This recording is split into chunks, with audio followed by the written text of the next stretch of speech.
Кәрім Мәсімовке қатысты соттың үкімі шықты. 24 сәуірде Қазақстан Республикасының ұлттық қауіпсіздік комитетінің бұрынғы төрағасы Кәрім Мәсімовке қатысты сот үкімі шықты. Астана қаласының қылмыстық істер жөніндегі мамандандырылған ауданаралық сотында Кәрім Мәсімовке, Садықұловқа, Ергожинге, Осиповқа қатысты қылмыстық іс бойынша соттың үкімі жарияланды.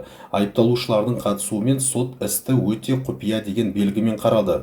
Сот шешімімен Кәрім Мәсімов қылмыстық кодексінің 175 бабының 1 тармағы, 179 бабының 3 тармағы, 362 бабының 4 тармағы 3 бөлігі бойынша кінәлі деп танылды. Жазаны ішінара қоса отырып, оған 18 жылға бас бостандығынан айыру, мүлкін тәркілеу, өмір бойы мемлекеттік қызметте жұмыс атқару құқығынан айыру жазасы тағайындалды. Садықұловқа 16 жылға бас бостандығынан айыру жазасы тағайындалды, өмір бойы мемлекеттік қызметте қызмет ету құқығынан айыру да үкім етілді.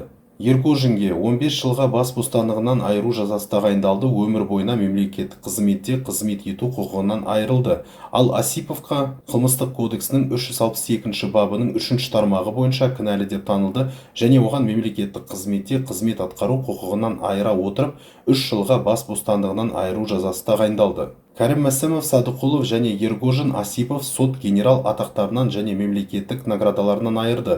Мемлекет кірісіне 10 миллиард теңгеден астам және 24 миллион ақш доллары өндіріп алынды. Сот үкімі заңды күшіне енген жоқ.